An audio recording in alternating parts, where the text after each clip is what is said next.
I got a call from Mom. We were changing plans and heading back home. What? What are you talking about all of a sudden? We were on our way to Alaska for a family vacation. But as soon as we arrived at the airport, my husband dropped this bombshell. Mom comes first, no matter what. That's it. I'm going back alone. I couldn't believe he was serious about leaving us behind and actually going back home from our vacation spot. My name is Jennifer. I'm 30. I've been married to Taylor for 7 years. Ever since we got married, he wanted me to be a stay-at-home mom, so I've been supporting our family in that role. We have a daughter, Amy, who is about to turn 4. She's adorable, and I love her so much. But I wonder if it was since her birth that Taylor changed. When it was just the two of us, he was so kind. He used to come home hungry after work. I'm home. Is that stew I smell? Smells good. Welcome back. It will be ready soon. Go wash your hands. Got it. I will hang up my suit and toss my socks in the wash. Thanks. Please do. He was cooperative with household chores, accustomed to taking care of his own basics. However, since our daughter was born, it feels like he's regressed to being a child himself. Maybe it's because I've been so focused on taking care of our daughter that I haven't paid as much attention to him. His mother Wendy started visiting more often and even began to badmouth me. One day, Taylor and his mother ganged up on me. Hey Jennifer, Mom is here, and you didn't even think to get a cake? I can't just conjure one up. I didn't even know your mom was coming. Then go buy one now. It's rude. Right, Mom? She joined in, criticizing me. Exactly. How can my son be so sweet and you so thoughtless? I'm sorry. I will go buy one now. Just so you know, skip the supermarket cakes. I can't stand anything less than a $13 cake from a bakery. Yeah, right. I thought to myself, recalling how she wolfed down discount cream puffs from the supermarket just the other day. Despite my irritation, I headed to the bakery with my daughter. Unfortunately, my mother-in-law is extremely overbearing with her only son, my husband, ignoring our needs and demanding we visit her. The demands for visit have become more frequent, and Taylor gets moody if we refuse. If I don't accompany him on these visits, I face a lecture from her. Jennifer, why didn't you come today? She would interrogate over the phone. Apologizing didn't ease her anger. Sorry doesn't cut it.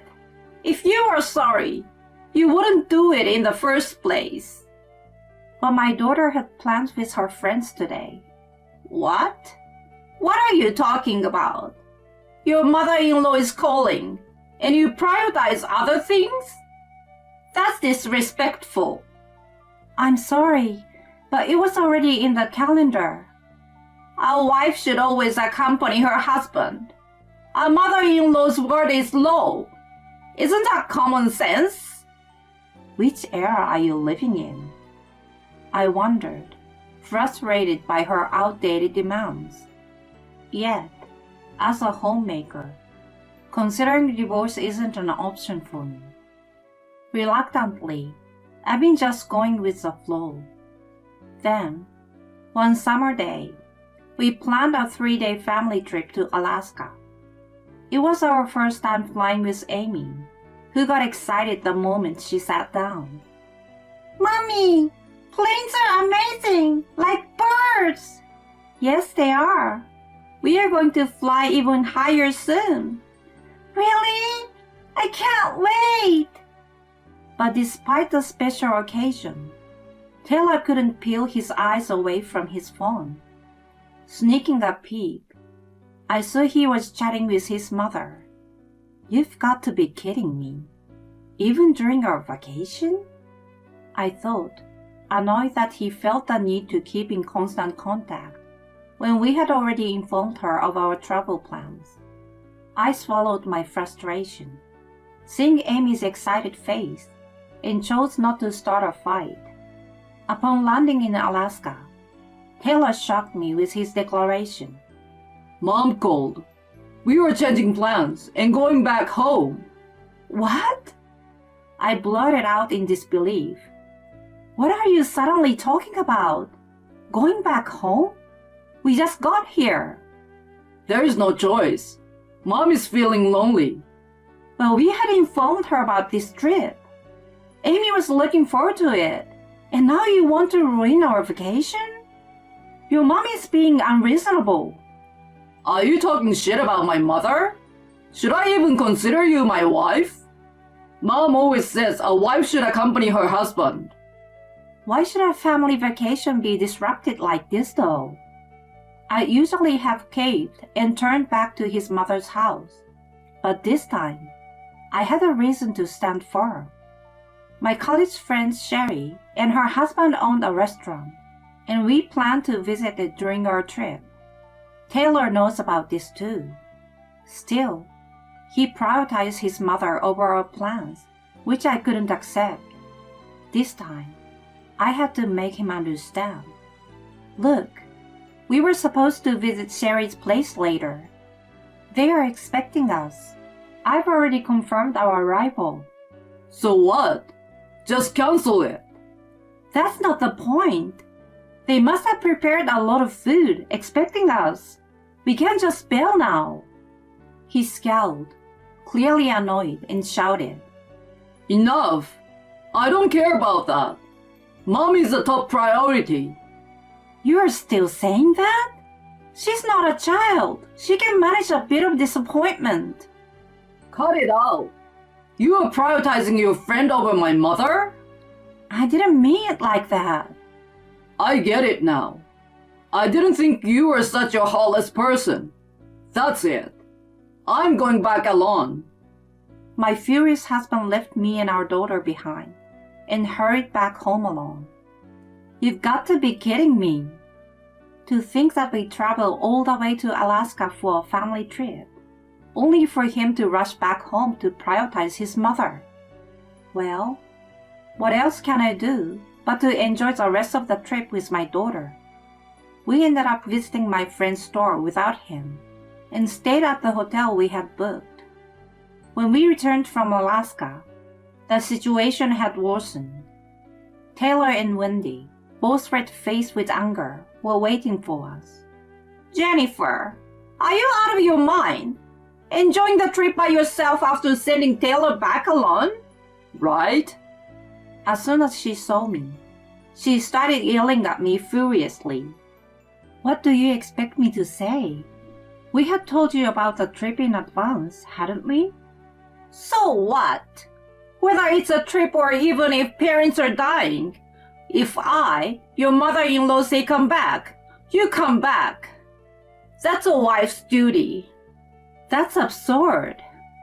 Listening to our exchange, my husband shouted, Enough! I can't stand your attitude anymore. I want a divorce. Divorce? I was shocked, unable to believe that the conversation had taken such a drastic turn. Wait a minute. Divorce? Just like that?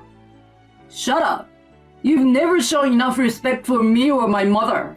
I'm done with you. You're joking, right? What about Amy? I will live with my mom.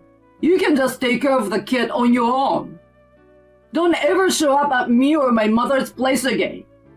With that, he slammed the divorce papers down. Wendy chimed in from the side. Exactly. Divorce him now.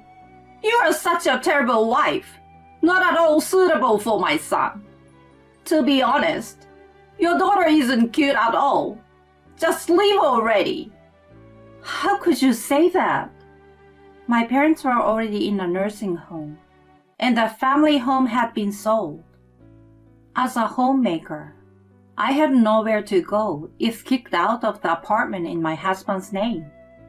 But no matter how much I tried to reason with them, their minds were made up, and I was forced to sign the divorce papers.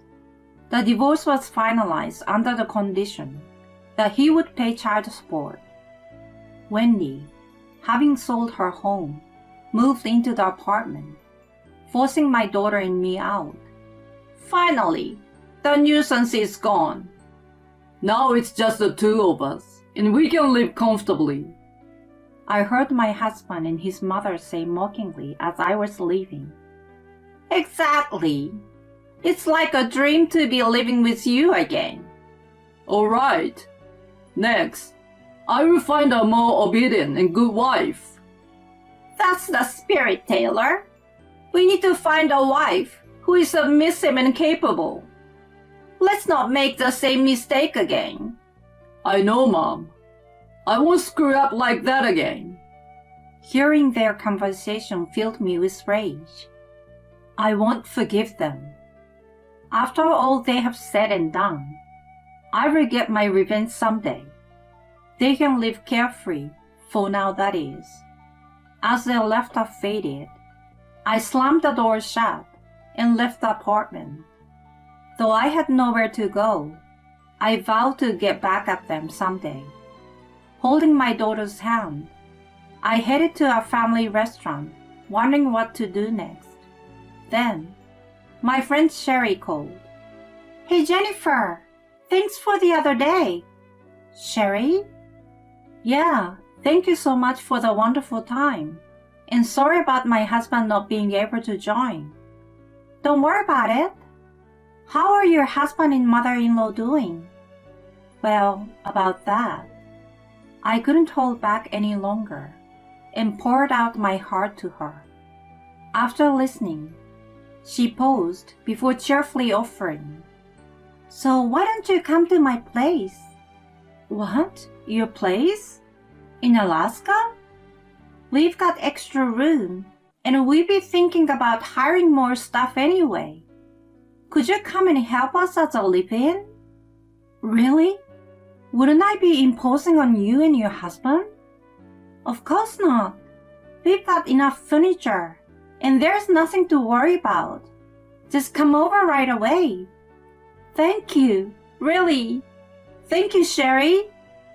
And so, my daughter and I set off for Alaska again. My friends, who had no children, took care of everything for both of us. I worked at her restaurant and eventually obtained a culinary license. A year has passed since I started working, and just as I felt my life was stabilizing, my ex-husband called. Help me, Jennifer. Where are you? I will come to get you. I need your help. Help? I don't understand what you're talking about. Just listen. What do you want? I'm busy. Mom fell down the stairs and needs care. I'm all alone and really struggling. I can't handle work and caregiving. He hastily listed all the convenient reasons. Both Mom and I are willing to forgive you. It must be hard raising a child on your own, right? So you can come back.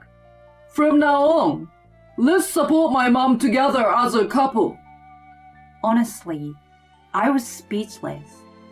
After being pushed into a unilateral divorce and kicked out with my daughter by him and his mother a year ago. And now, he expects me to provide care? Ridiculous. Who would agree to such a convenient request? Furious, I told him, Forgive? You've got to be kidding me. There's no way I'd agree to such a convenient request now. What? You're going to abandon me and Mom? But you abandoned us. Besides, we're divorced, so you're no longer family. That includes your mom. Wait. Mom has become really selfish since she needed care, and I'm really struggling. So help. What? Your beloved mom's whims. Fulfill them yourself. She's a precious mom you chose over your wife and daughter. But I have no one else to rely on but you. Not my problem. That's what you get for your choices. I will take care of Amy, so don't worry. You enjoy your life with your beloved mommy. Come on, don't be so cold. Angered, I took a deep breath. Gosh, you're so annoying. From the day you made me sign those divorce papers, our relationship was over.